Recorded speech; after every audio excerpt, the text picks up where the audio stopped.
Un informe que tiene que ver con un debate que el Instituto está tratando de ser parte de él sobre cómo logramos como país alcanzar un desarrollo más inclusivo.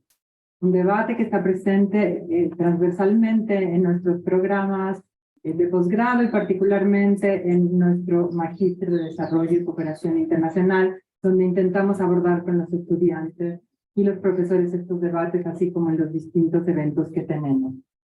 Hoy nos toca estar con un panel de lujo con el que abordaremos problemas como la inequidad, la necesidad de la diversificación de nuestra matriz productiva, la prioridad de incluir a las pymes, temas que nos convocan a todos para construir un mejor país. Agradezco al Instituto Legatum el poder participar con ellos y dejo con ustedes a María José Sánchez Arrieta, la directora del programa de prosperidad en los países del Instituto Legatum, que nos hará una presentación sobre los principales hallazgos del informe para posteriormente tener un diálogo con nuestro panel de lujo que presentaré en su momento. María José, bienvenidos al Instituto.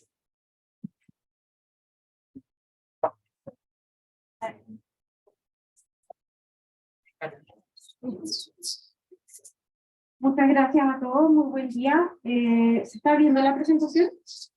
¿Sí? No. Ahora sí, perfecto. Bueno, primero que nada, muy buenos días a todos. Gracias, Dorotea, y gracias a todos por estar acá. Hoy día la idea es brevemente contarles un poco qué es el Instituto Legatum y cuáles son nuestras principales conclusiones del reporte. Primero que nada, el Instituto Legatum es un think tank que está basado en Londres y que tiene la visión de crear un movimiento global para efectivamente encontrar caminos que vayan de la pobreza a la prosperidad y la transformación de la sociedad. Desde el año 2007, o sea, hace más de 15 años, el Instituto lleva midiendo la prosperidad en más de 160 países, donde tenemos un índice bastante comprensivo que mira distintas dimensiones y tiene más de 30.000 puntos de datos con respecto a la prosperidad en estas naciones. Y Chile es uno de ellos. Pero para poder darles un poco más como el sabor de a qué nos referimos con prosperidad, que es mucho más que simplemente prosperidad económica y recursos, me gustaría invitarlos a ver un video de nuestra filosofía.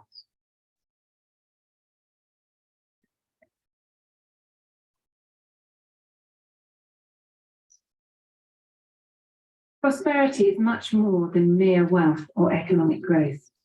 True prosperity is when all people have the opportunity to thrive. In a prosperous society, people live in peace, free from the threat of violence, oppression, and crime.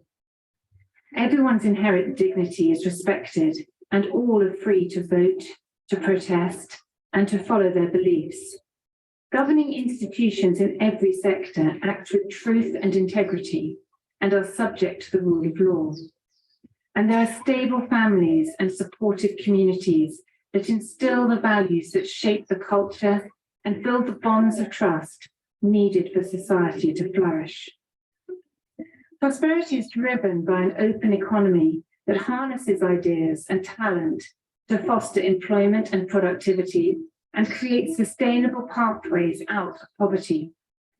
In a prosperous nation, open markets and high-quality infrastructure facilitate trade and commerce. There is a strong investment environment and effective business regulation that enables entrepreneurship, competition, and innovation. And people have the opportunity to work, to earn, to save, to take risks, and to succeed. Prosperity is built by empowered people who choose to live in right relationship with one another and create a society in which everybody is able to build a life free from poverty. People take care of their physical and mental well-being and can rely on a healthcare system that will take care of them when they need it. Learning is valued and everyone receives a high-quality education so they can write their own futures. And the natural environment is stewarded wisely as a legacy for present and future generations. Prosperity means everyone has the opportunity and freedom to fulfill their unique potential and take responsibility for contributing to their communities and nations. Because ultimately, prosperity is not just what we have on the outside.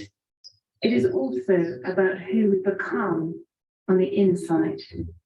True prosperity is a life well lived. Bueno, tal como lo dice el video, básicamente, y es nuestra pregunta y es lo que nos motiva a levantarnos todos los días en el instituto, ¿cómo podemos construir países donde todas las personas se sientan parte y efectivamente sientan que tuvieron una vida muy bien vivida y donde tienen las oportunidades para crear, innovar, equivocarse y reinventarse, que también es muy importante? Si miramos el ángel de prosperidad, que espero esté en la pantalla, esto demuestra un poco cuáles son las dimensiones y pilares de la prosperidad. Para nosotros, prosperidad no solo implica el desarrollo económico, sino también necesitamos sociedades inclusivas, necesitamos economías inclusivas y a la vez necesitamos personas empoderadas. Para esto hacemos y cubrimos pilares que van desde la seguridad y la protección hasta la libertad, la participación social, un buen gobierno, capital social, así como en economías inclusivas, cuál es el clima de inversión, cuáles son las condiciones empresariales que el país tiene hoy. Adicionalmente, qué tipo de infraestructura hay acceso a los mercados y cómo esto se vincula con todo. Por otra parte, la calidad económica, y tampoco no nos podemos olvidar un componente muy relevante, cuáles son las condiciones y calidad de vida de las personas, cuáles son efectivamente las condiciones en términos de salud, de educación, en la protección del medio ambiente, y cómo nos aseguramos que cada una de estas dimensiones estén cubiertas para poder no solo alcanzar la prosperidad, sino que una cosa es alcanzar la prosperidad y otra es mantenerla en el tiempo de acuerdo a cómo las naciones y las personas se van moviendo, y es un poco lo que nos motiva a ver el Chile hoy.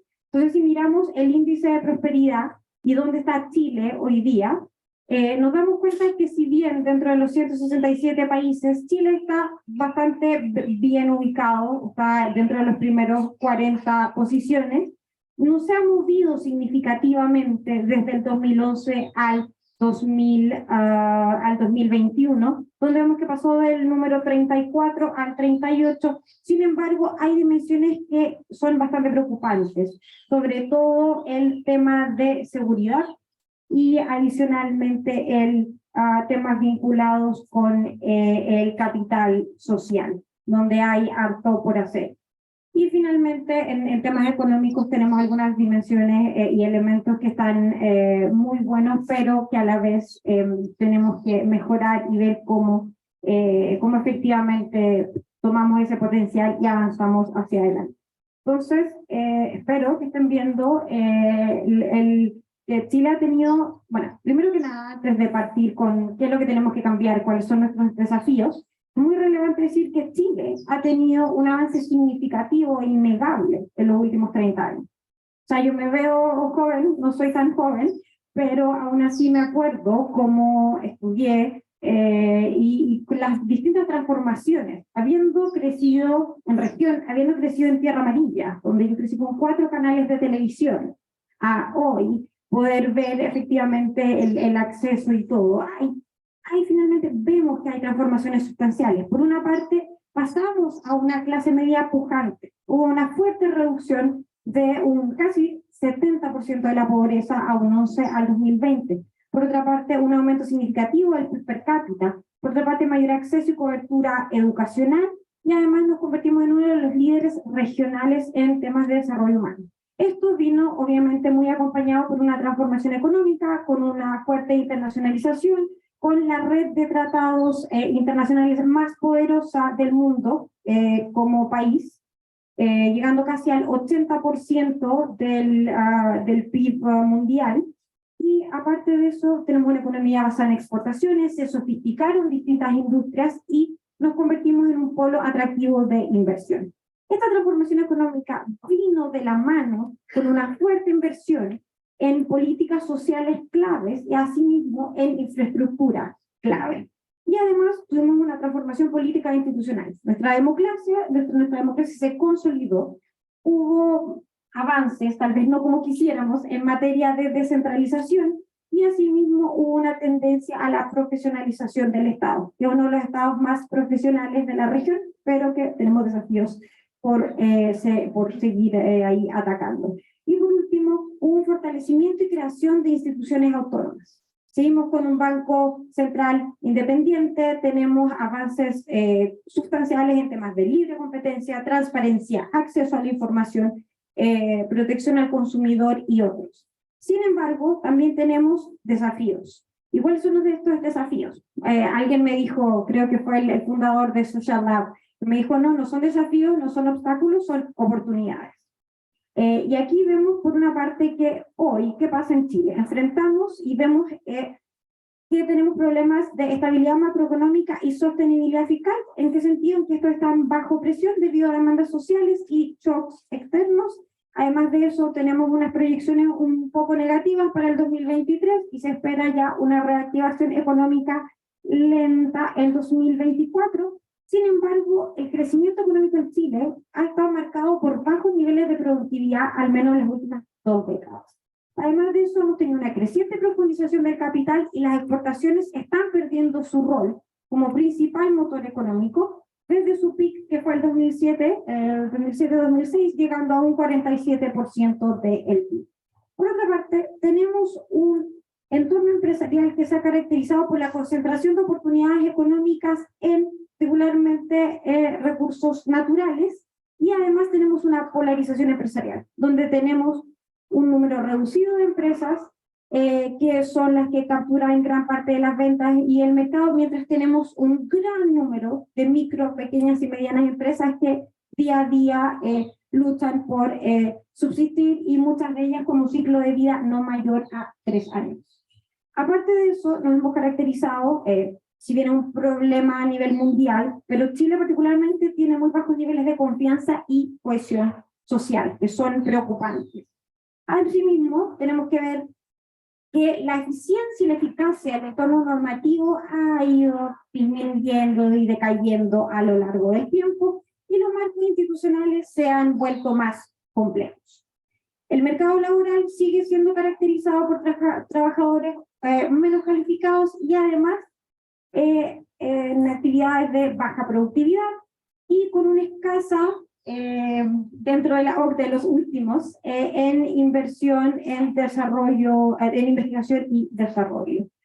Y aparte de esto, diferencias significativas en cuanto a las oportunidades socioeconómicas, de capacidad estatal y de calidad de vida y educacional en las regiones. Es muy distinta la oportunidad que tiene alguien en Coquimbo o que tiene que tiene alguien en Tarapacá versus alguien en Antofagasta o en Santiago.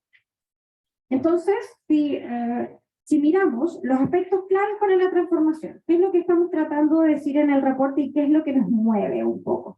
Es decir, tenemos 6 puntos claves en los que podemos avanzar. Primero, tenemos que empezar a mirar a largo plazo.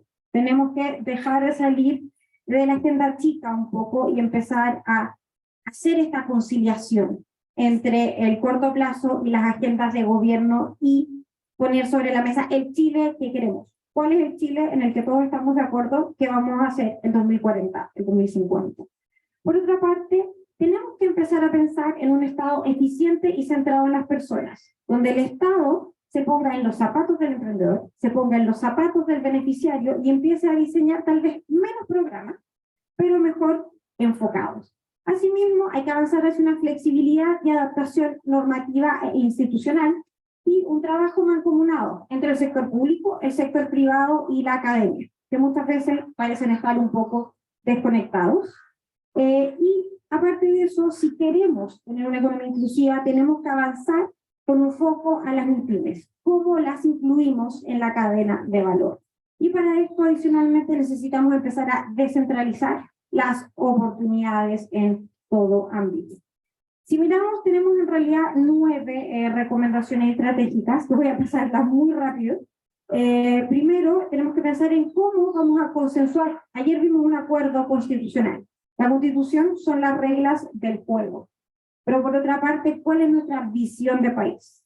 Es distinto pensar en una constitución que nos dé el modelo de desarrollo versus en decir, ok, ¿cómo consensuamos una estrategia de crecimiento a largo plazo que nos ayude a impulsar el desarrollo en todo el territorio? Y para eso tenemos que definir prioridades estratégicas claras, además ver cuál es el rol de la educación a largo plazo en esta estrategia y además garantizar un consenso que sea top-down y bottom-up, donde efectivamente no tengamos una política de desarrollo neutral de las regiones, sino más bien una política que se haga cargo de las distintas realidades de las regiones.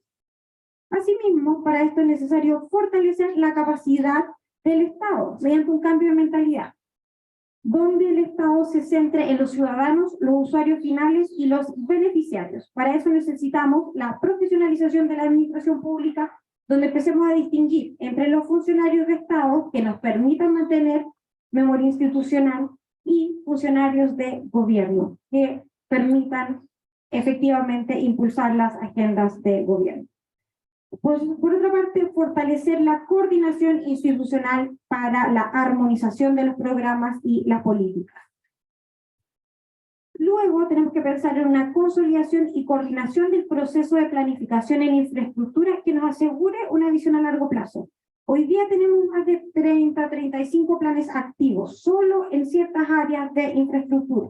Muchas veces les cambiamos los nombres, muchas veces modificamos, o sea, es muy difícil seguir, incluso de manera de transparencia, qué es lo que está pasando y cuáles son los resultados en cada uno de estos. Para esto tenemos que pensar en desarrollar un plan integral de inversiones, tomando el plan que se desarrolló, el de movilidad 2050, que recoge muchas de las visiones de la OCDE. Asimismo, pensar en una agenda a largo plazo en la gestión del agua y la escasez hídrica. Además, en el tema de telecomunicaciones y los proyectos de última milla, y avanzar en una estrategia de transformación inversión para poder efectivamente garantizar esta decarbonización que tanto queremos y desbloquear el potencial del hidrógeno verde. Para eso también tenemos que pensar en crear estructuras de gobernanza para el agua y telecomunicaciones, que sean independientes o que tengan el rol único de enfocarse en estos temas. Y además, un sector clave que hemos visto en la prensa en los últimos meses, es el tema de la logística y sobre todo el tema de los puertos. ¿Qué está pasando ahí? ¿Cómo repensamos los puertos, incluso cuál es el rol de CONALOG y cómo efectivamente tenemos una agencia que se enfoque al respecto? Además, tenemos que avanzar en aliviar la carga regulatoria de las limitaciones que obstaculizan un poco la competencia, sobre todo en dos grandes áreas que ya mencioné. Uno es telecomunicaciones, incluso ayudando a que se pueda compartir infraestructura en otros elementos, y además revisar las restricciones al cabotaje marítimo. Aquí no estamos diciendo ni proponiendo vayan por A, por B, pero sí hay que revisarlas y pensar cuál es el mejor modelo que ayude a generar competencia en el sector y que además le garantice a nuestros exportadores, sobre todo de fruta de la agroindustria, que es algo que no puede esperar, que eso va a estar a tiempo y que los puertos van a funcionar. Por otra parte, la simplificación y armonización de los procesos normativos y consultivos. Tenemos hoy día que los procesos se han complejizado. Las consultas para temas de medioambientales, para temas de consulta indígena, se abordan de manera distinta y diversa en las regiones. No hay lineamientos claros, entonces ahí también hablamos un poco de reducir la carga normativa. O sea, Chile es pionero, somos los únicos de varios de los países que tienen la misma canasta exportadora que nosotros tenemos, que tiene un tribunal ambiental autónomo. Sin embargo, tenemos serios problemas en cómo implementar las consultas medioambientales y la consulta indígena dentro del proceso de los proyectos, sobre todo de las DEA.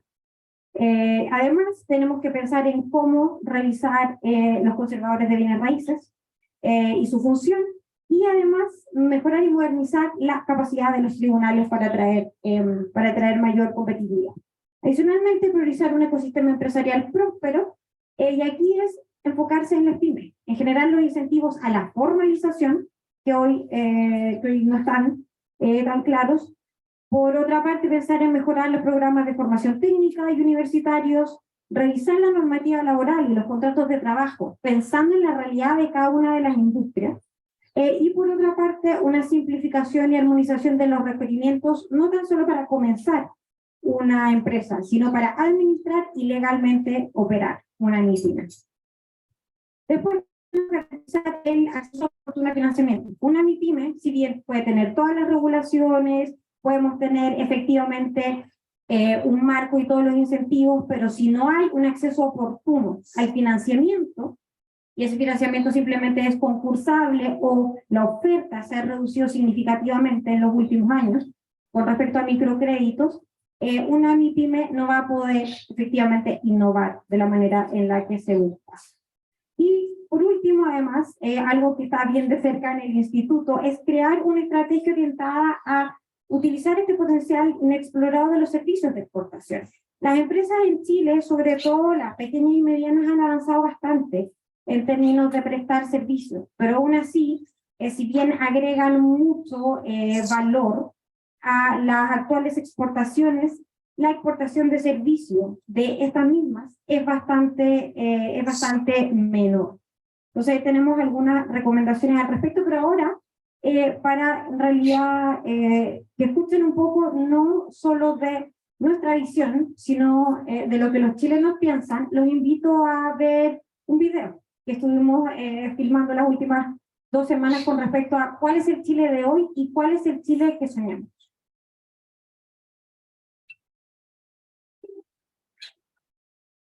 Bueno, Chile ahora, como está el mundo, está medio complicado. Está muy difícil todo, la verdad. Mucha melancolía. Chile está en un momento complicado, muchos países, prácticamente se viene una recesión. Y de la pandemia que ha afectado a nivel de todo el mundo. Pero el estallido social ha sido más grave que la pandemia. Estamos sobrepasados parte de esta vida. La salud. La salud muy importante. Yo pienso que nos damos un paso, metemos un portonazo. Siento que hay una sensación de inseguridad. Como todo más se habla de la desigualdad, muchos tienen que remar por un lado algunos y otros tienen que remar solo. Bueno, podríamos decir que es esperanzado desde hoy. ¿Qué más hace sentido?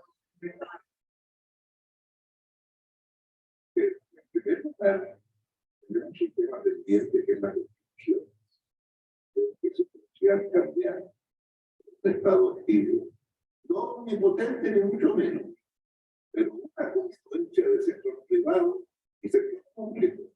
Pero es el sector público el que tiene que mirar el largo plazo. El sector público el que tiene que indicar por dónde quiere ir.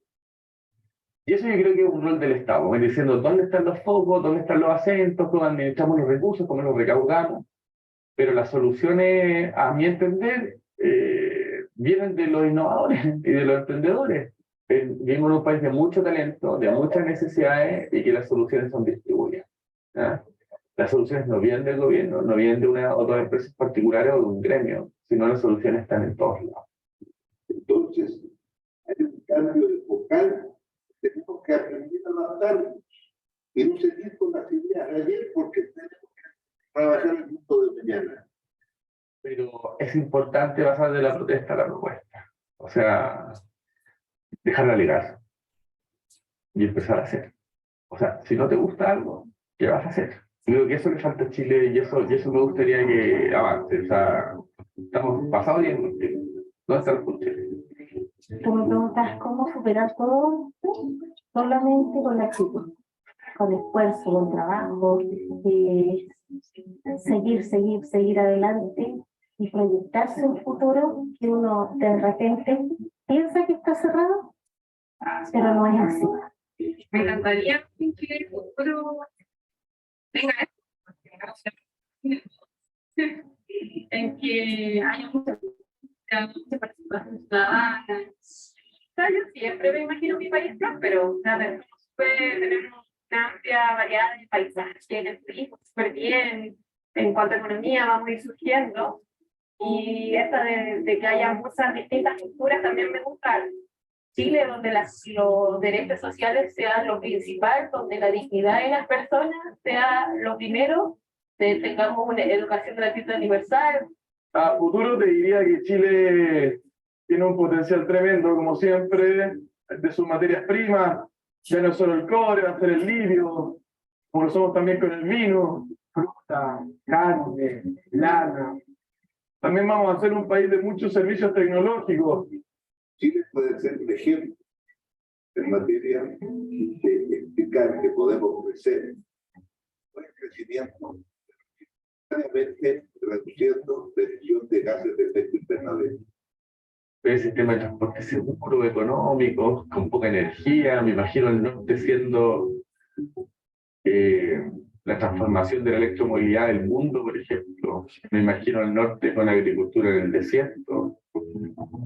Y que sueño y confío que va a salir al país. Sueño con un Chile rico, alegre, para que podamos confiar en el otro. Un país donde los ciudadanos sean los que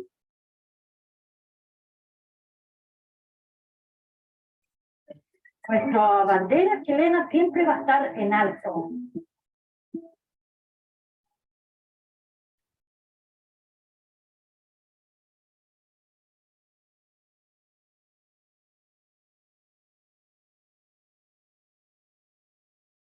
Bueno, creo que es mucho más emotivo y más fácil y gráfico escuchar de las otras personas lo que ellos creen del Chile, y es además muy esperanzador y debería ser el motor para todos nosotros que estamos acá y tratamos de generar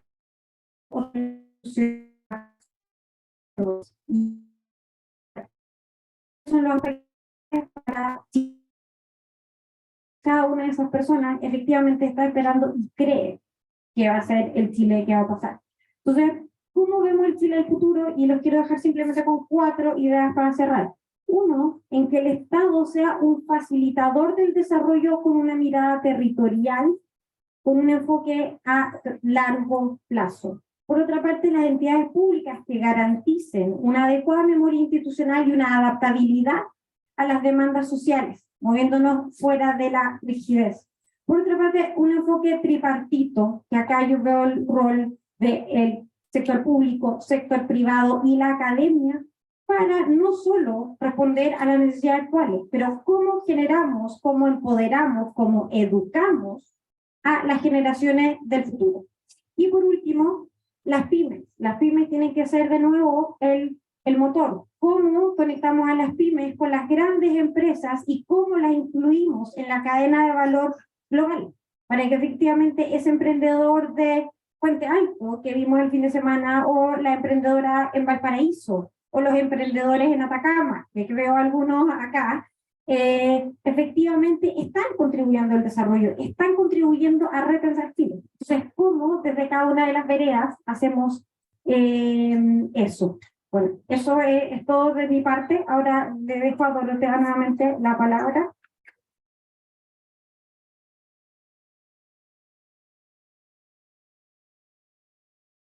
Estamos para el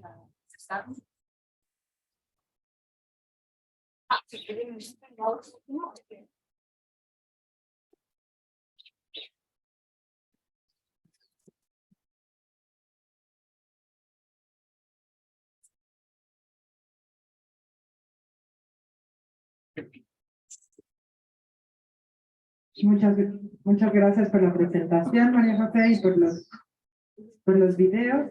Yo voy a proceder a hacer una pequeña presentación. Creo que ninguno de mis compañeros en el panel necesita presentación, pero como ya me pasaron mis currículums, voy a hacer la presentación.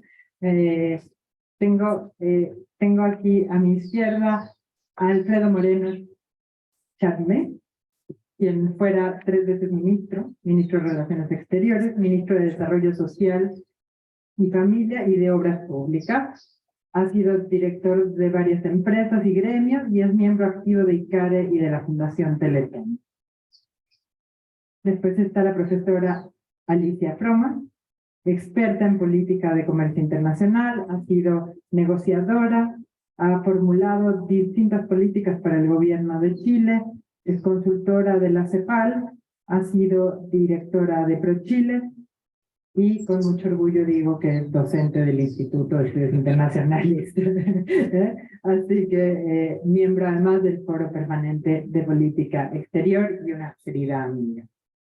Y finalmente, el motor que organizó esto, a quien le agradezco, que es el profesor Andrés Dockendorf, profesor del Instituto, doctor en Ciencia Política por la Universidad de Essex, Inglaterra, magíster en Ciencia Política por esta universidad, senador universitario y profesor de este instituto. Agradezco mucho a los tres panelistas y la primera pregunta con que voy a dejar a Alfredo Moreno sería una impresión bastante general sobre lo que nos ha presentado María José, los hallazgos, las recomendaciones, y cuál sería su visión y probablemente los hincapiés que usted quiera hacer. Bueno, muchas gracias. Primero agradecer la invitación y saludarlos. ¿Se escucha, cierto? Sí. Bueno, yo quiero decir que a mí del informe lo que más me gusta es el título, Desbloqueando la prosperidad para Chile. Se nos olvidó hace tanto tiempo que la prosperidad es lo esencial. Si no tenemos prosperidad, ninguno de nosotros problemas los vamos a poder resolver. Y hemos ocupado tiempo, energía en pelear entre distintos grupos, en pelear por distintas causas, en mirar a lo mejor problemas que no eran tan esenciales, y la prosperidad se bloqueó. Y no se bloqueó en este gobierno, no se bloqueó en el gobierno anterior, se bloqueó hace tiempo. Casi todos los datos que dio María José decía, mira, esto fue así hasta el año 2007, esto fue así hasta el año 2011. Cuando uno dice que los 30 años que voy a mencionar en un segundo más fueron muy positivos, la verdad es que fácilmente uno podría dividir eso en dos periodos y tendríamos uno en el cual fue extraordinariamente positivo y hace mucho rato que venimos con el vuelito. El avión está planeando y el avión, como ustedes saben, si los motores no funcionan, deja de planear, empieza a perder altura y en los últimos años, a partir del estallido social, en fin, ya hemos sentido lo que es acercarse al piso donde podemos tener una colisión que podría significar daños tremendos para muchas personas. Entonces, eso es lo primero. Creo que el objetivo central que tenemos que tener, cualquiera sea el gobierno, cualquiera sean las ideas políticas, cualquiera sean los intereses, es efectivamente cómo desbloqueamos el camino a la prosperidad, cuáles son esos caminos, qué es lo que lo está bloqueando, qué tenemos que hacer. Y si no reconocemos esa realidad, podemos seguir en un camino en el cual no vamos a volver a tomar altura y vamos a tener todas las consecuencias de la caída. Y segundo, lo segundo que me gusta es que en el análisis, en Chile tenemos grupos que dicen que todo lo pasado y todo lo que ha sucedido hasta ahora ha sido extraordinario y que no hay que cambiar nada. Y hay otros que dicen que hay que cambiarlo todo porque todo es pésimo. Y creo que a lo que nos invita Legatum, que es construir sobre las fortalezas, porque sin duda las hay. Si uno mira los indicadores de Chile, incluyendo estos últimos tiempos más malos, si uno mira el promedio de lo que se ha alcanzado, es comparado con otros países, particularmente de nuestra región, pero también en el mundo. Ustedes han visto todos los indicadores que nos han mostrado. Chile está alrededor del país número 40, ¿no? Y ustedes saben, Chile era la colonia española más pobre de todo el continente. Durante muchísimo tiempo estuvimos de la medianía de América Latina hacia abajo en todos los indicadores. Bueno, hoy día en lo que no somos primeros, somos segundos, y como digo, a nivel del mundo, estamos del orden de los niveles del número 40.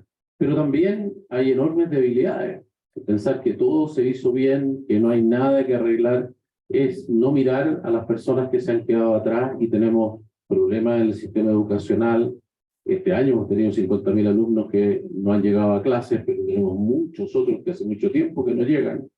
Tenemos problemas en la distribución de ingresos que vienen de hace mucho tiempo, pero que se han resuelto muy lentamente.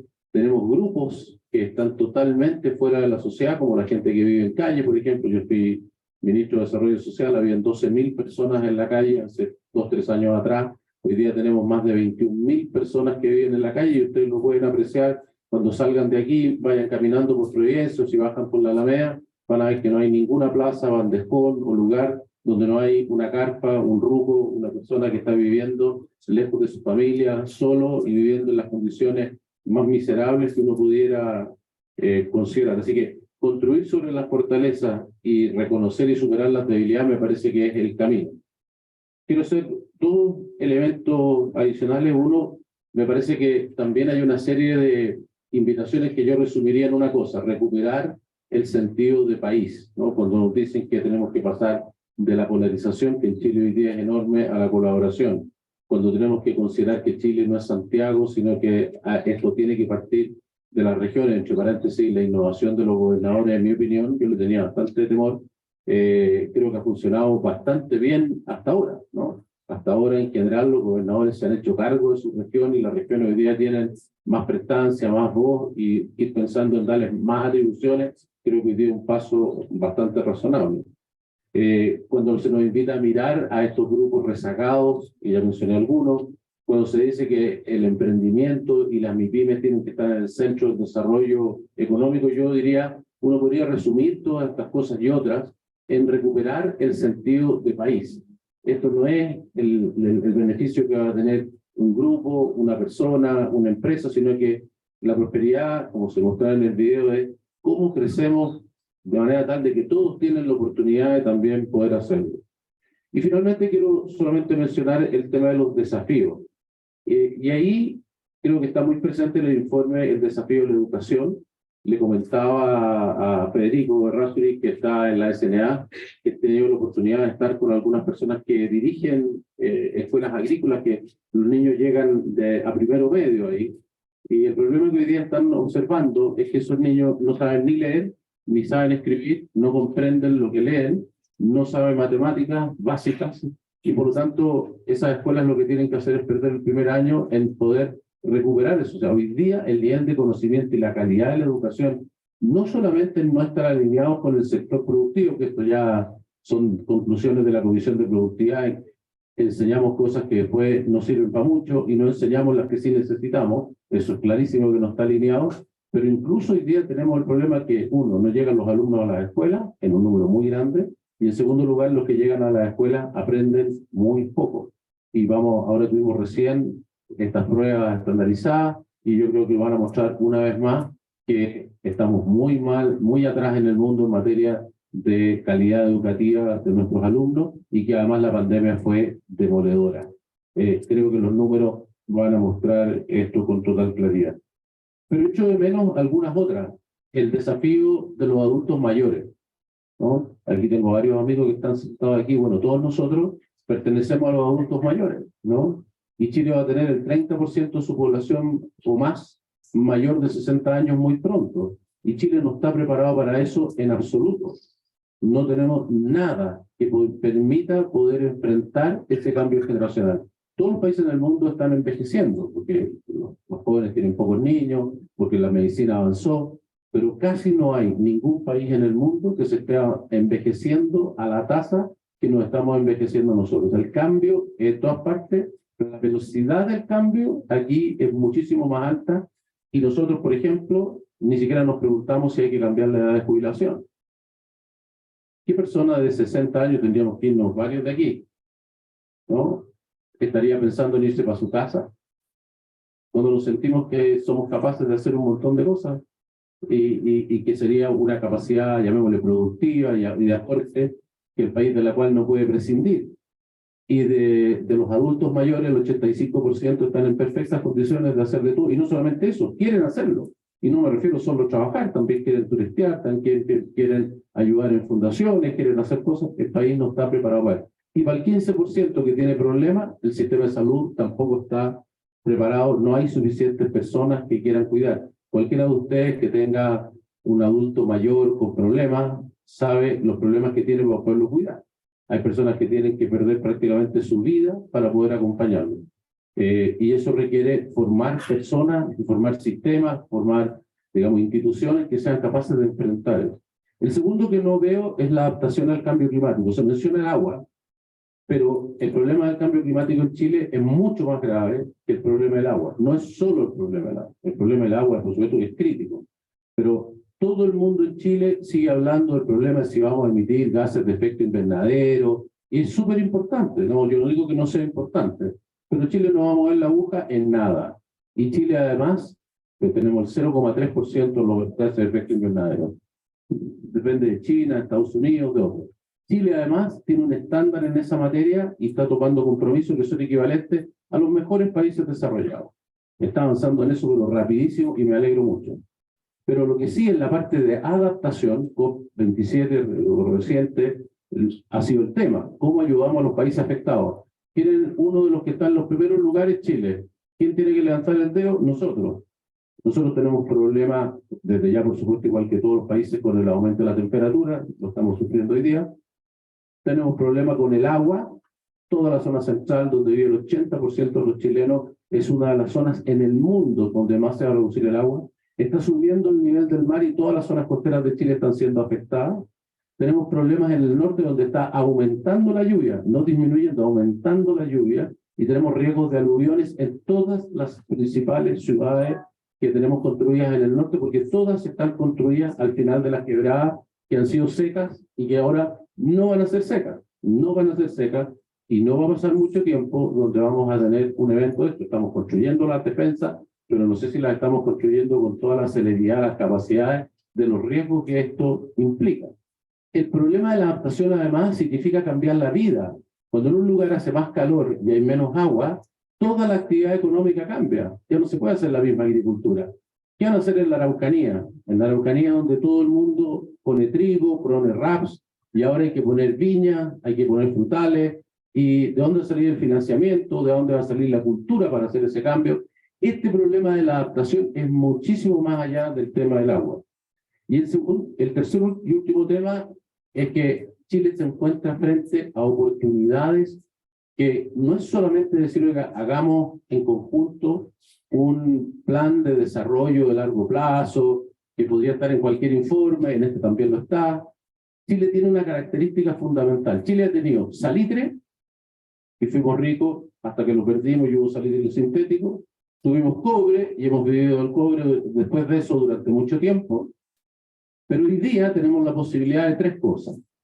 Uno, que el cobre va a tener un aumento en la demanda que todo el mundo espera va a ser enorme. Un auto eléctrico ocupa 4 o 5 veces más cobre de lo que ocupa un auto normal. Todas las appliances, todos los refrigeradores, computadores, en fin, todas estas cosas que están conectadas al internet requieren mucho cobre, y de eso vamos a estar rodeados por todos lados. Adicionalmente a eso sí que va a subir el precio del cobre, vamos a tener más demanda por cobre, somos el principal productor del mundo. El litio es fundamental para poder guardar la energía. Esto va a durar quizás cuánto tiempo, puede ser poco, pero por el momento es lo que la humanidad mejor tiene para hacer esto. Y esas capacidades, hoy día Chile las tiene en dos cosas. Uno, la mayor reserva de litio del mundo, y en segundo lugar, el lugar donde se puede obtener más barato. Y lo estamos perdiendo. Éramos el mayor productor de litio del planeta, hoy día Australia nos gana, pero por lejos. Y ellos tienen que sacar litio de las piedras, con un proceso que es muchísimo más caro que el que tenemos nosotros. Y nosotros seguimos esperando, y cuando terminemos de esperar y terminemos de hacer las cosas, a lo mejor la humanidad ya no va a necesitar litio y va a guardar la energía de otra manera. Hoy día tenemos dos productos sustantivos que han crecido los ingresos del Estado provenientes del litio, solo con dos compañías. Tenemos dos compañías solamente que producen litio en Chile. A pesar de eso, ya tenemos miles de millones de dólares de ingresos fiscales que provienen de eso. Bueno, quiero decirles que podrían ser muchos más. Y si no son más, vamos a haber perdido una oportunidad increíble. Y una tercera, que tiene que ver con que todo el tiempo que tuvimos el cobre, al mismo tiempo no teníamos petróleo. Cada vez que subía la demanda en el mundo y había prosperidad, lo que pasaba era que subía el precio del cobre y subía el precio del petróleo, así que una parte de lo que ganábamos se iba por el petróleo. Hoy día, Chile, en las energías que vienen, es completamente rico. No hay ningún país en el mundo que pueda producir energía solar en mejores condiciones y más barato que lo que Chile puede producir en el norte. Y no hay ningún país, ningún lugar en el mundo que pueda producir energía a través del viento como la que se puede hacer en la región de Magallanes. Esas dos cosas que van a permitir que Chile tenga no solo la capacidad de autoabastecerse de energía, sino que además de vender energía, ya sea a través de líneas eléctricas a Argentina, Perú, a través de hidrógeno verde, en fin, de todas las cosas que se vayan inventando hacia el futuro, esto no solamente nos va a permitir eso, sino que nos va a permitir que por primera vez no tenemos que gastarnos una cantidad impresionante en obtener energía, que es carísimo, traerla en un barco desde el Medio Oriente o desde otros lugares o desde Rusia para que nos llegue el gas o nos llegue el petróleo. Esta vez nos tocó. Y esta posición que tenemos hoy día, si hoy día, y esto da lo mismo ser de izquierda, de derecha o del medio, si esto que tenemos al frente no lo miramos y vemos cómo lo vamos a aprovechar, lo vamos a perder, porque esto no lo puede hacer una empresa, no lo puede hacer una persona. Esto requiere una cosa que tenga, digamos, la regulación, la forma de poder aprovechar esto y, por supuesto, naturalmente, también las capacidades de las empresas para poder aprovechar. Eso es. Muchísimas gracias. Creo que con esto surgen, sin duda, muchas preguntas y rescatamos esto de dejar de planear y recuperar el sentido país. Ahora, Alicia, tus impresiones generales sobre el informe. Y hay que hacer con micrófono porque tenemos gente en el Zoom. Bueno, en primer lugar, yo realmente quiero agradecer esta oportunidad que me ha dado el Instituto Legatum de hacer algunos comentarios sobre este informe. Y el informe en realidad incluye los criterios con los cuales se ha construido este ranking, en el ranking de prosperidad. Yo no lo conocía previamente, me pareció muy interesante, donde Chile es el número 38, creo, de 167 países. Como ya decía Alfredo Moreno, ahí estamos siempre alrededor del número 40. Ahora, eso contrasta fuertemente con la percepción que tienen, bueno, la mayoría de chilenos y chilenas sobre el país, y ver esos contrastes es muy importante para ver cómo seguimos adelante. Ahora, yo en esta primera intervención me quiero referir a una dimensión de estos rankings que se hace en los que estamos realmente mal. Y que no está mayormente presente aún, espero, en este informe, y en realidad esta dimensión reduce los puestos en el ranking general de Chile muy considerablemente. Lo vemos, por ejemplo, en el índice de desarrollo humano del PNUD. Y acá me refiero a la igualdad de género, que es una asignatura pendiente. Y bueno, hemos avanzado mucho, pensamos que lo estamos haciendo muy bien, pero si nos comparamos con otros países del mundo, vemos que efectivamente tenemos mucho que hacer acá. Y en realidad yo quisiera plantear que esta dimensión, más que una dimensión adicional, es transversal a todas las dimensiones y pilares de la prosperidad que nos mostraba María José.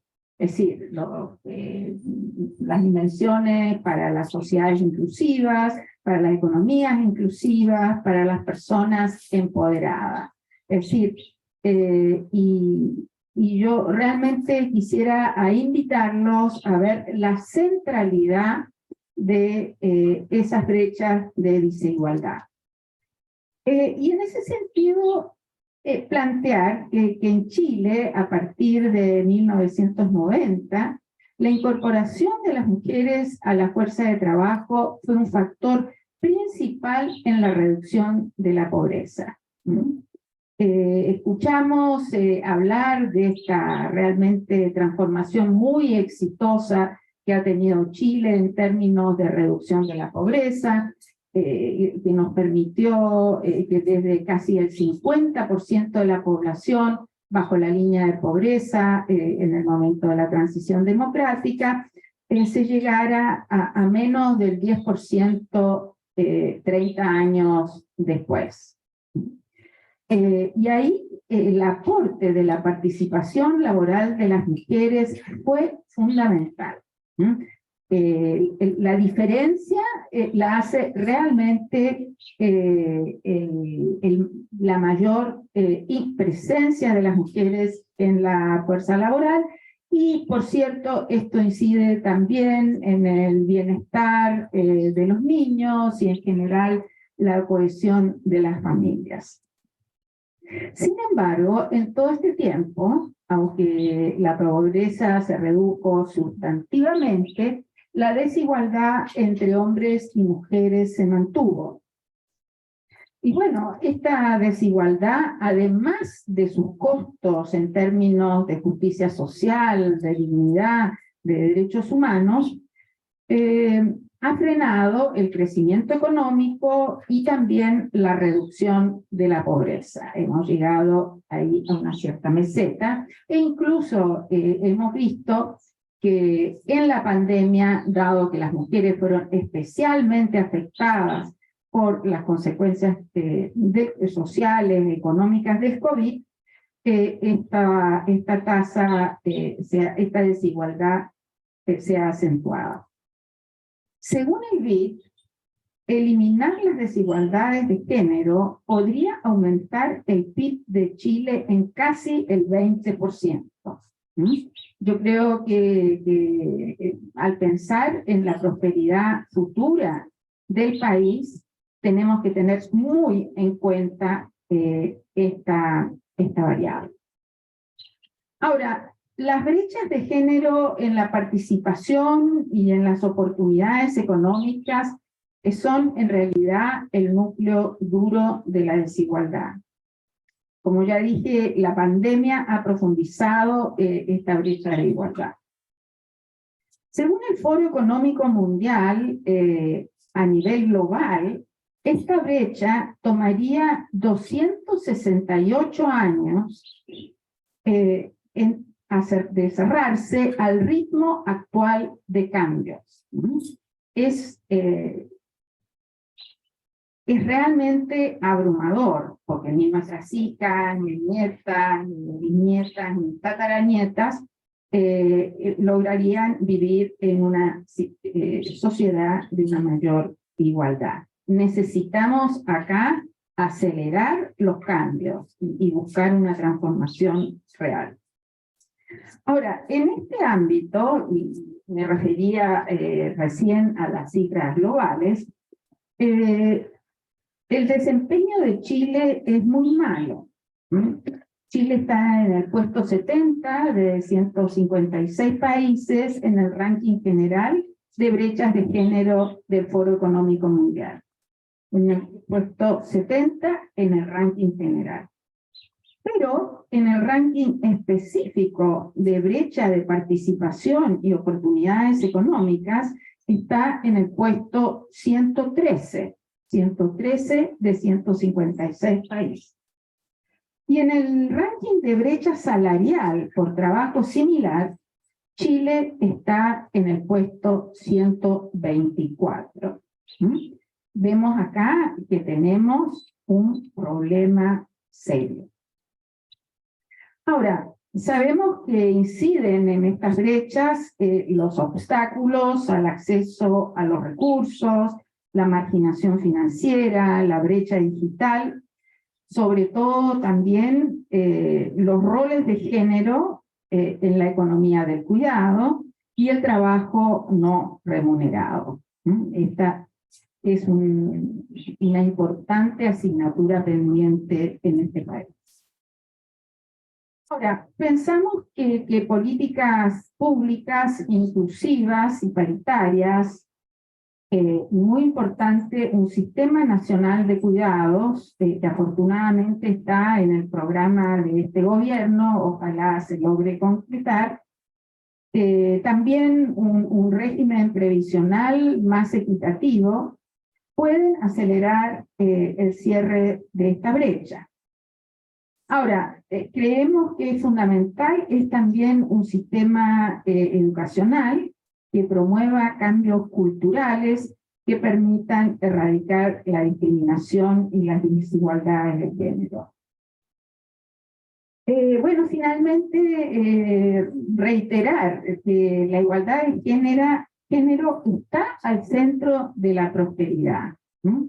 Y yo creo que al reflexionar sobre una visión futura de un Chile más próspero, indudablemente debemos incluir esta variable de manera transversal. Esto por ahora. Muchas gracias, Alicia. Muchas gracias por llamar la atención sobre el problema de la igualdad y las brechas de género. Andrés, por favor. Gracias, Dorotea. Ahí sí. Bueno, este es un estudio de caso. Ahí está apagado. Sí. Es un estudio de caso prospectivo el de ustedes, María José. Gracias por la invitación a comentar también. Y si uno lo quisiera organizar metodológicamente, la variable dependiente en el fondo es en el futuro la construcción de una economía inclusiva y tiene tres elementos. Esa economía inclusiva, además de la productividad y la regionalización o la mejor distribución regional del emprendimiento y de la actividad económica, también está el tema de las pymes, las medianas y las pequeñas empresas. Y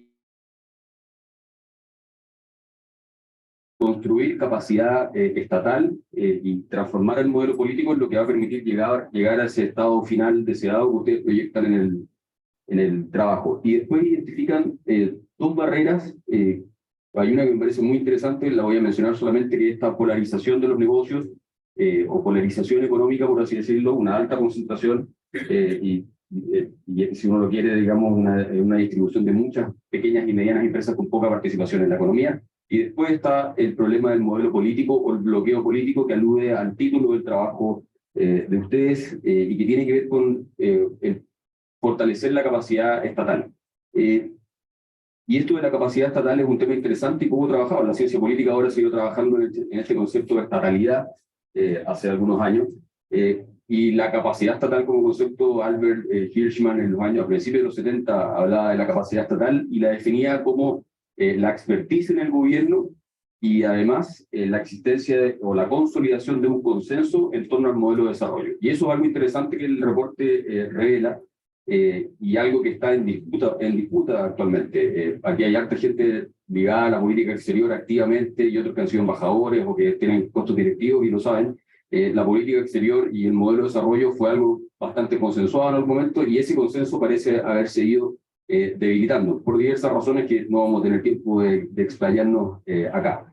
Y este reporte lo que trata de hacer es plantear la existencia de ese consenso o de la cooperación entre los agentes como algo relevante en la definición de estas políticas o estas prioridades que se plantean acá. Y eso de la capacidad estatal nos remite a otro problema. La capacidad estatal tiene una serie de indicadores como concepto y se mide de esa forma. Hay varios trabajos de profesores de la Universidad de Michigan, por ejemplo, que incluye capacidad fiscal, calidad del marco regulatorio, pero también incluye control territorial del Estado y monopolio, la noción más weberiana, si se quiere, monopolio del uso de la fuerza legítima. Y nosotros, para hacer lo que ustedes plantean en el reporte, necesitamos esa capacidad estatal más avanzada, pero hoy día estamos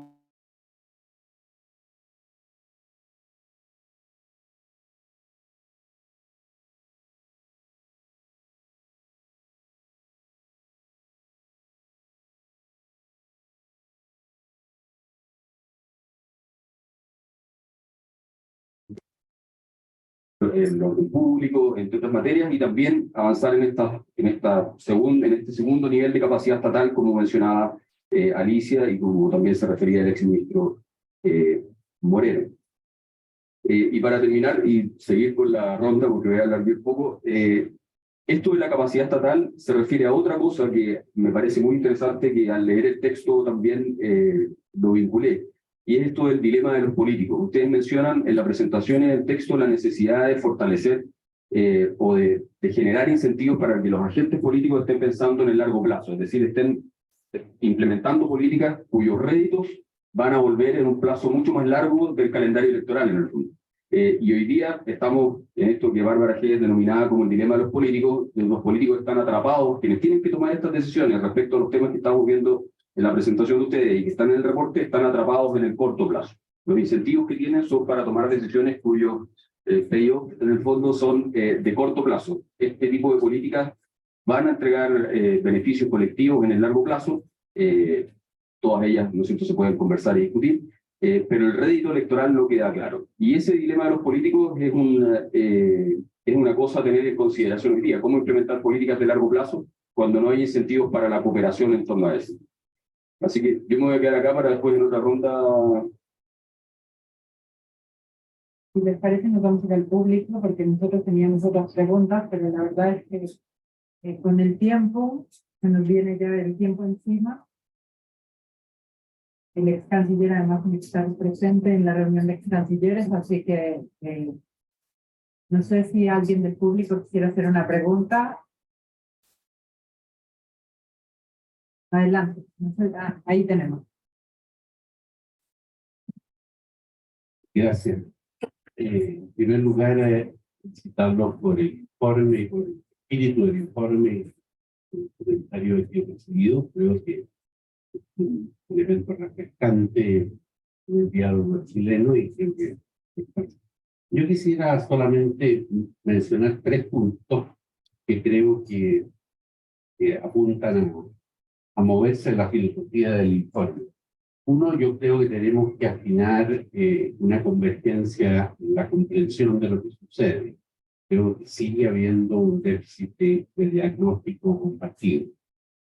Segundo, creo que subyacente al informe hay un elemento ético importante, que es este elemento de pensar en el país y en un largo plazo. Creo que a la política le falta devolverle ese elemento ético. Creo que es muy importante. Y tercero, creo que en relación a esto, algo que también, a mi juicio, tiene que ver con la experiencia reciente, y es que la consideración del diagnóstico y del futuro tiene que tener una visión de conjunto. Superar, y digo claramente superar, la visión de los problemas como temas únicos. Single issue politics. Creo que hemos caído en esta política de single issue. Creo que el elemento más claro fue el proyecto constitucional y el profundo rechazo que tuvo en la ciudadanía, fundamentalmente por la forma, no por el tema, por la forma en que se pretendió resolver el tema de los pueblos indígenas, fuera de todo realismo. Y creo que eso también afecta a otros temas. Se nos ha hecho por parte de Alicia una interesante presentación sobre la importancia de la igualdad de género, que en el fondo coincido, pero que también para mí es ver cómo esto tiene una dimensión transversal y de aceptación. Creo que muchos aspectos de esta demanda ha tenido la característica de single issue. Creo que si sigue por ese camino va a terminar siendo divisivo más que inclusivo. Creo que es un issue que la mayor parte de la gente, no toda, estima como importante. Es clave la incorporación verdadera de la mujer y el superar las divisiones. Pero que ciertas formas del single issue llevan a reacciones contrarias y eso también es muy evidente. No necesariamente muy publicitado, pero sí muy compartido. Y creo que eso es importante tener en cuenta. Creo que en esto, y para terminar, creo que hay que repensar este tema, y repensar no solo por un lado, sino que por ambos, este tema de lo público y de lo privado. Creo que es muy curioso que los privados, en los momentos de gran crisis, surgen unas aperturas que vimos el 19 de octubre y el 20 de octubre, y hasta 2 semanas después, y que se olvidaron rápidamente. Creo que hay una desconfianza muy grande en otros sectores sobre el aporte indispensable del sector privado para recuperar esta prosperidad en Chile. No es otro el elemento que una colaboración entre el Estado y el sector privado el que puede llevar a la prosperidad. Esto no es un tema privado, esto no es un tema del Estado. El Estado puede y debe cumplir algunas funciones. Finalmente, el último footnote, el Estado, tú me conoces, el Estado no es la burocracia pública.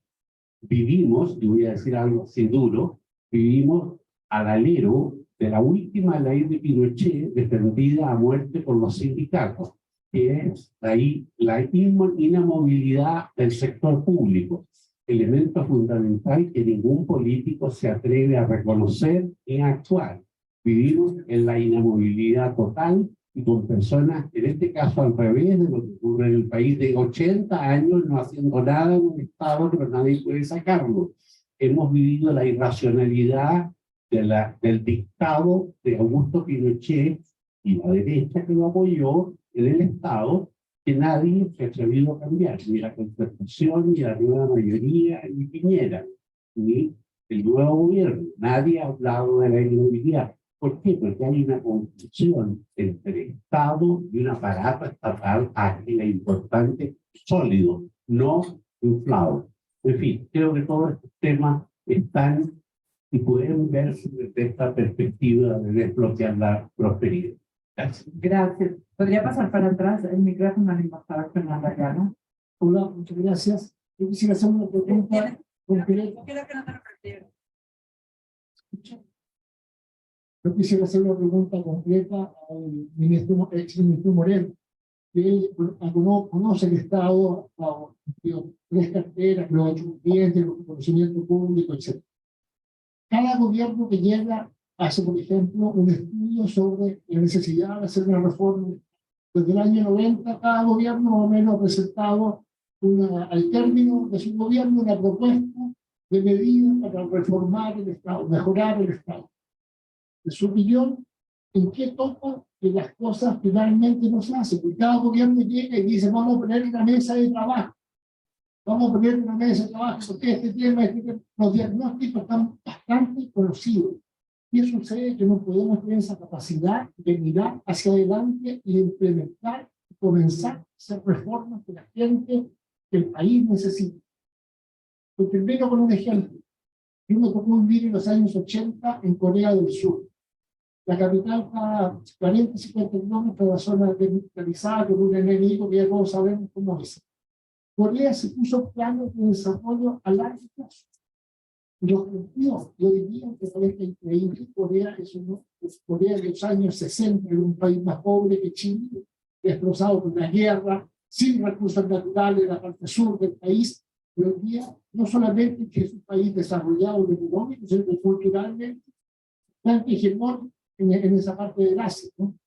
Sí, yo quisiera conocer la experiencia de qué ha dejado el Estado al ministro Moreno, que nos diga por qué no podemos dar ese paso.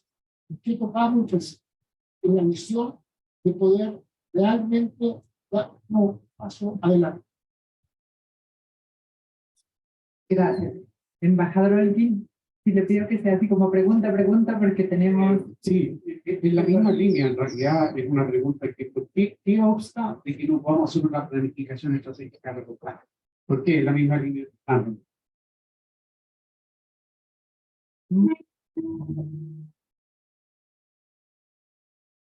Muchas gracias. Si les parece, entonces tomamos esa respuesta y les damos unos minutos a todos para que cierres tú, María José, y podamos cerrar el evento. Así que, adelante. Sí. A ver, quiero primero tomar el tema del single issue porque me pareció un tema muy importante y plenamente cierto por lo demás.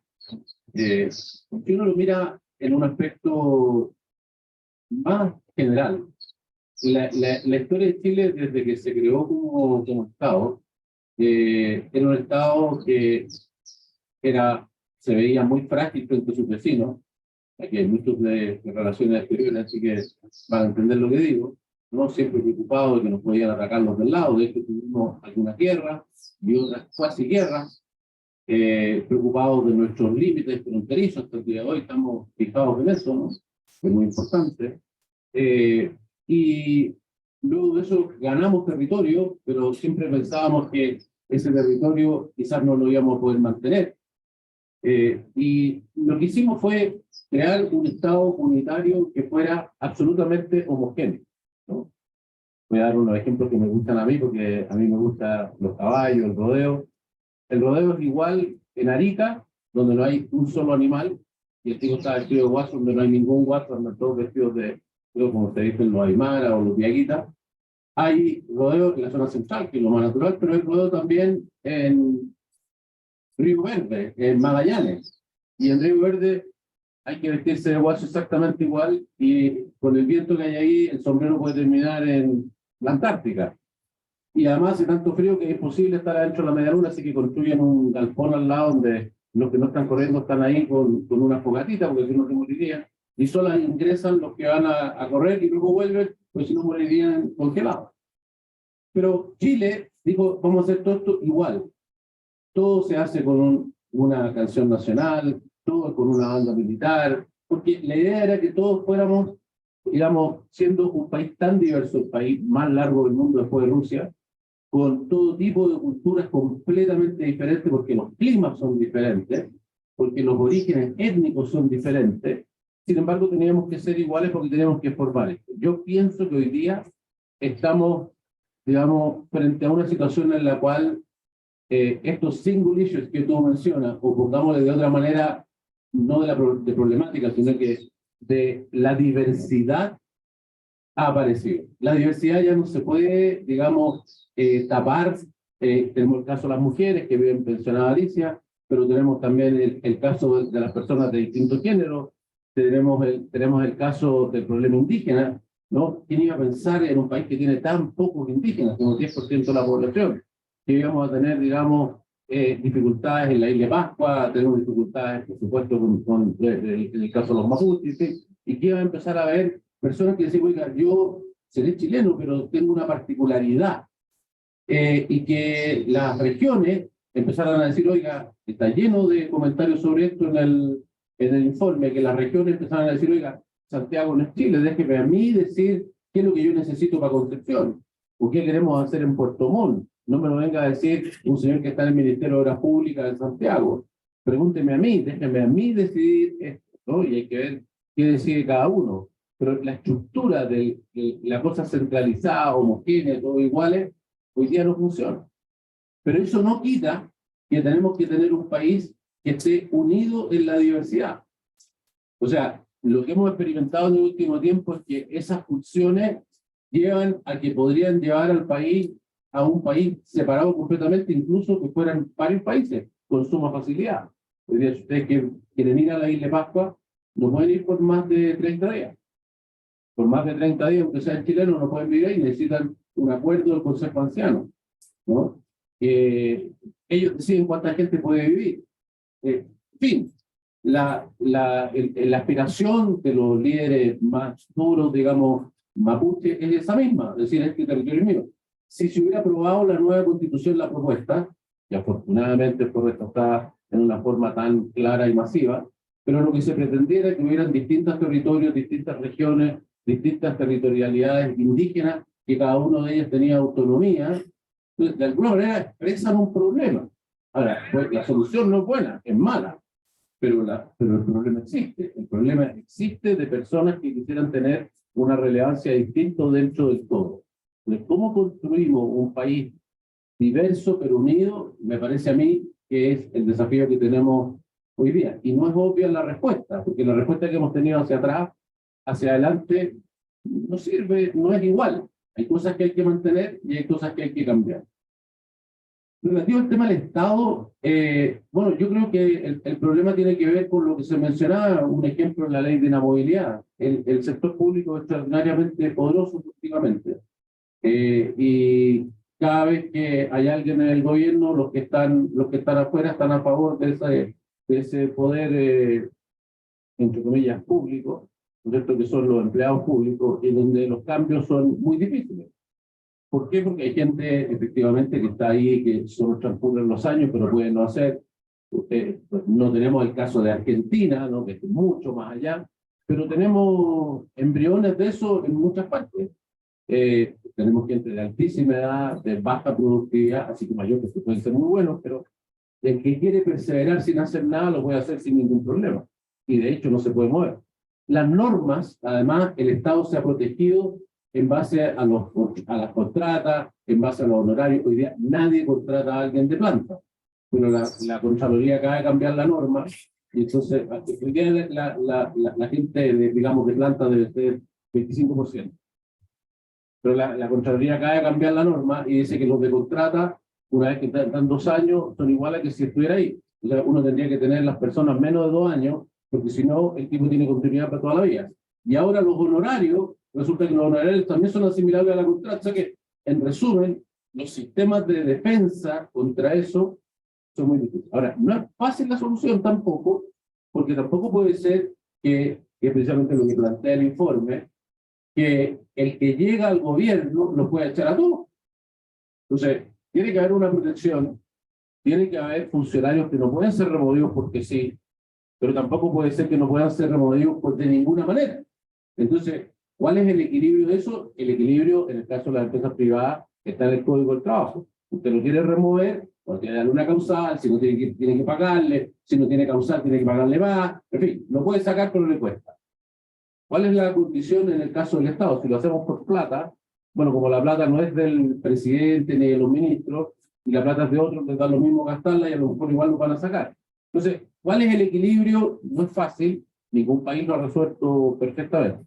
Respecto a la planificación estratégica, bueno, la misma cosa, yo creo que hoy día es esencial, pero para eso necesitamos que la política funcione mejor. Yo creo que lo que pasó ayer es una gran cosa. Esto es independiente de si a uno le gusta lo que dice o no, seguramente se podría haber hecho mejor alguna cosa, pero que los distintos grupos lleguen a un consenso de cómo continuar una cosa tan compleja que produce tanto temor después de lo que pasó para mucha gente, que para muchos líderes políticos significa que sus bases consideran que no tiene todo lo que a ellos les habría gustado. Algunos consideran que no había que hacer nada y están enojados por eso. Otros consideran que lo que había que hacer era mucho más allá y que poco lo que se consiguió. Entonces también están enojados por eso. O sea, pero el hecho de que esa gente haya logrado eso, yo creo que es un primer paso. Estuvimos al lado del abismo, esa es mi opinión. Al lado. Nos retrasamos unos metros. Yo creo que lo de ayer nos retrasó otros metros más.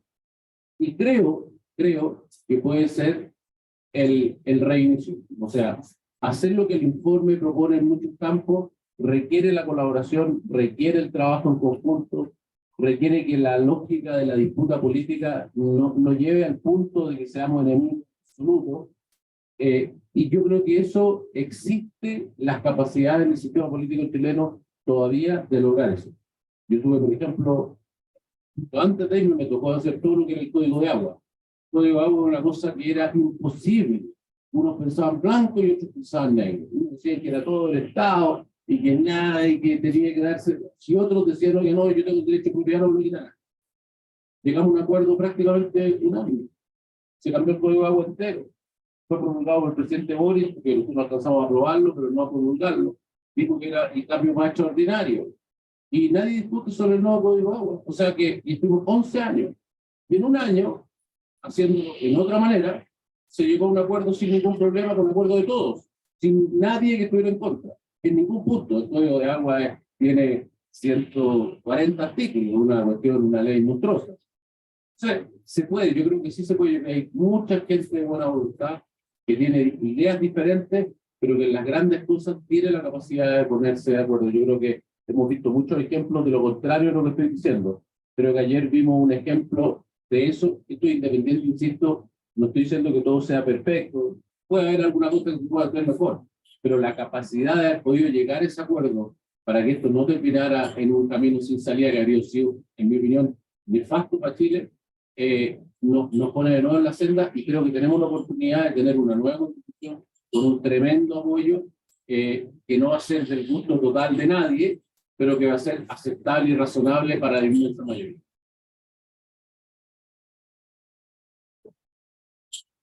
No, para allá.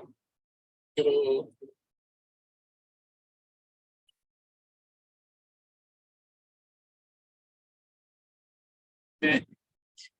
Me aprovecho de despedir. Vamos a darle un aplauso porque Nada más tiene preocupa que ir. Esta es la próxima que-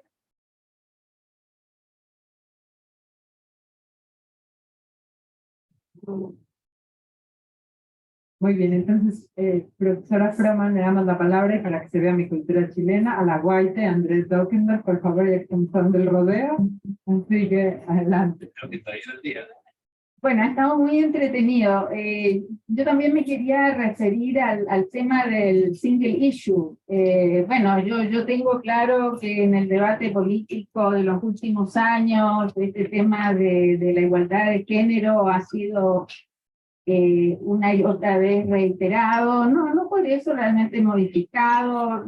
Hace no mucho un hombre de progresismo me dijo, ¿qué más quieren? Y creo que refleja probablemente lo que piensan muchos. Sin embargo, a ver, si pensamos en la seguridad, que es un tema tan central hoy en día en Chile, la seguridad tiene significados distintos para mujeres y para hombres. Si pensamos en el emprendimiento, en el caso del emprendimiento también, sin duda los obstáculos al emprendimiento de las mujeres son distintos, algunos coinciden, pero otros son muy específicos de las mujeres. Pensemos en el financiamiento y la inversión. El perfil de riesgo en el sistema bancario de las mujeres es mayor, aunque son mejores pagadoras, como nos ha mostrado un estudio reciente de la Superintendencia de Bancos y la CEPAL. Es decir, sí, yo defiendo absolutamente que es un tema transversal. También quería hacer un comentario, también Alfredo Moreno lo mencionaba, sobre el tema de la inamovilidad en el sector público. A ver, esto es muy relativo porque las plantas quedaron congeladas hace mucho tiempo y efectivamente una proporción muy baja de los funcionarios públicos son funcionarios de planta y de hecho ha habido una precarización del trabajo en el Estado precisamente por el tema de las contratas y los honorarios. Y yo debo decir, a mí me tocó trabajar tanto en el Estado como en sociedades anónimas, como en organismos internacionales.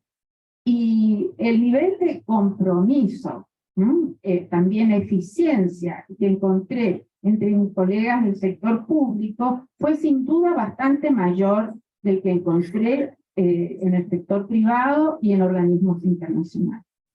Ahora, para terminar, porque esta es nuestra última oportunidad, en realidad yo quería hacer unos comentarios sobre este aspecto tan exitoso, por lo menos aparentemente, de la internacionalización de Chile. Yo realmente creo que la internacionalización está acá para quedarse, pero que sin duda tiene luces y sombras. Y bueno, ya lo menciona el informe, la matriz exportadora de Chile no ha variado desde la puesta en vigor de los principales TLCs. Sigue predominando el cobre y otros recursos naturales. En realidad, Chile no está integrada a las cadenas globales de valor. Chile solo participa en los eslabones más primarios de estas cadenas.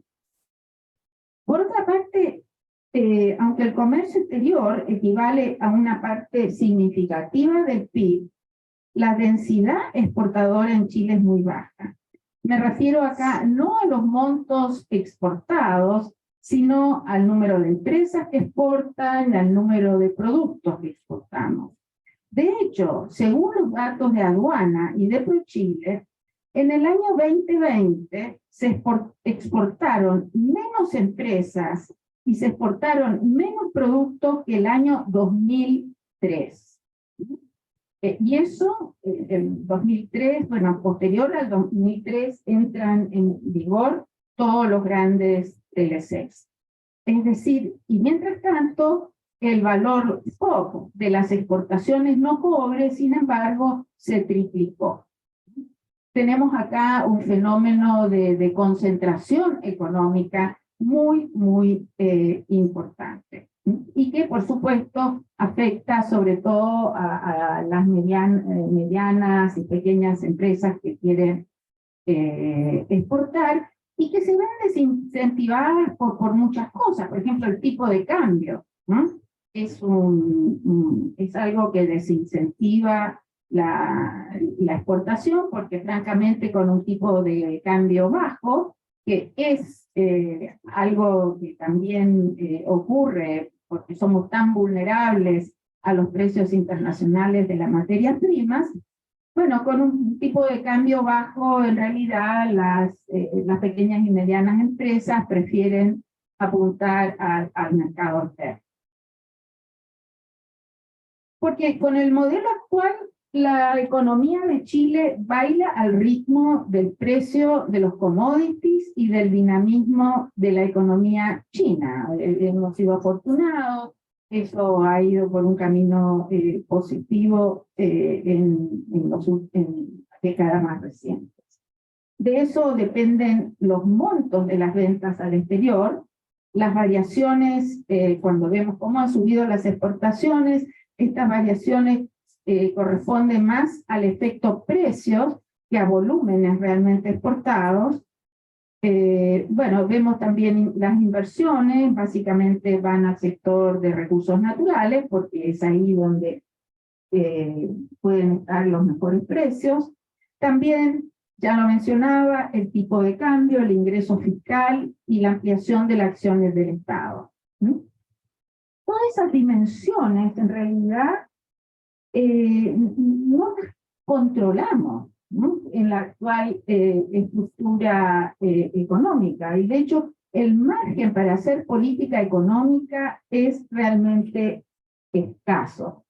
Y yo diría que los acuerdos comerciales no alcanzan a incidir en esta realidad. Y a ver, yo me dediqué 15 años de mi vida a negociar estos acuerdos. Entonces, esto es algo que realmente me afecta. Ahora, ¿qué hacer?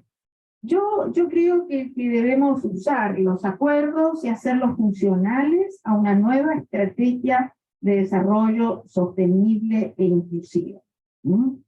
Diversificar la internacionalización de la economía, diversificar las exportaciones, incorporar mucho más empresas, también diversificarnos en términos de productos y sobre todo también un comercio más inclusivo y densificar su impacto social. Debemos buscar resultados concretos, sobre todo en la internacionalización de pymes, en la promoción de empresas exportadoras lideradas por mujeres, fortalecer el sector de servicios y exportación. En fin, tenemos una batería de instrumentos disponibles para lograr esto. Corfo, ProChile manejan instrumentos interesantes, pero debemos escalar su impacto, sin duda. Y yo también quisiera transmitir ese sentido de urgencia que nos daban los otros comentarios. Gracias. Muchas gracias, profesora Flaman. Profesor Dockenberg.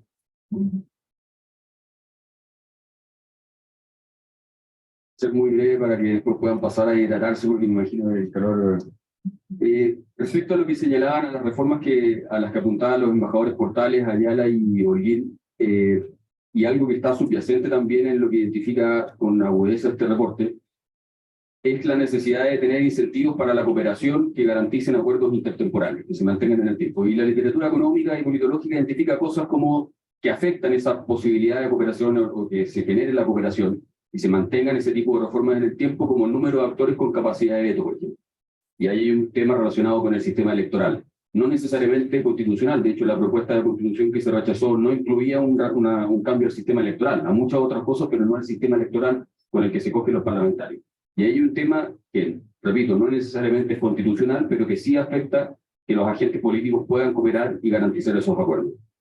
Una segunda cosa tiene que ver, que tampoco necesariamente es constitucional, tiene que ver con cuánto interactúan en el tiempo los actores que toman este tipo de decisiones, parlamentarios, ahora gobernadores, miembros del Ejecutivo, etc. Y está la literatura sobre el caso de Costa Rica, de México también en algún momento, cuando se limita la reelección de los legisladores, se dificulta que se puedan, o disminuye la probabilidad de que se alcancen políticas o se llegue a acuerdos en el largo plazo, porque son personas que no van a interactuar de nuevo en el tiempo. Por lo tanto, disminuye la probabilidad de alcanzar acuerdos y garantizar este tipo de reformas.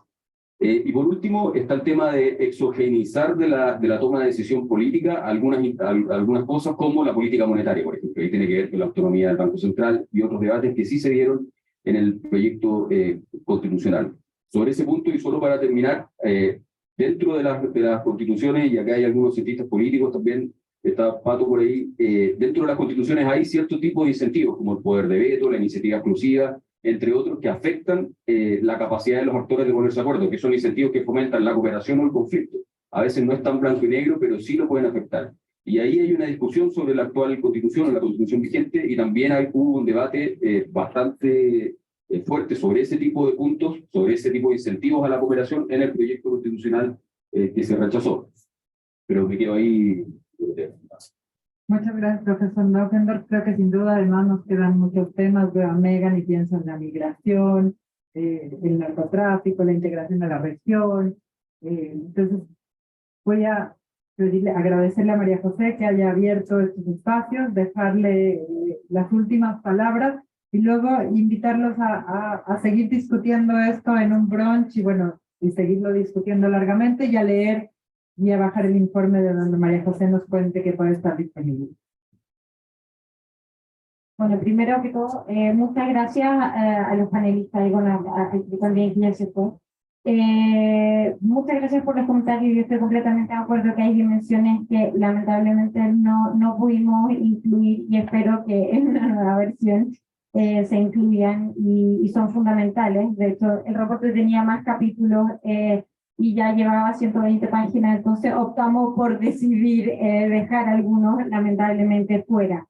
Pero más que nada, la idea del reporte y el trabajo que está haciendo el instituto no es venir con soluciones y decir, ok, hay un grupo de personas limitados tiene la solución, sino es generar este tipo de discusiones. Yo creo que lo vimos en el video, lo escuchamos de los panelistas, lo escuchamos también, bueno, ustedes cada uno dentro de su arena, de la academia o el mundo público, el mundo privado, se dan cuenta. Yo creo que esto es una invitación a, entre todos, empezar a pensar cómo tenemos esas grandes discusiones, salir un poco de las trincheras en las que todos nos encontramos, incluso ideológicas, y empezar a pensar, ok, ¿cuál es el Chile del futuro y qué es lo que necesitamos para hacer eso?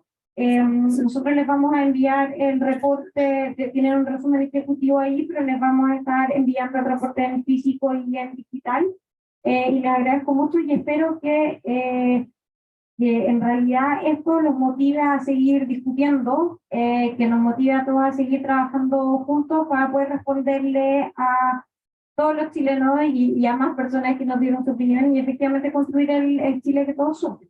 Eso, muchas gracias.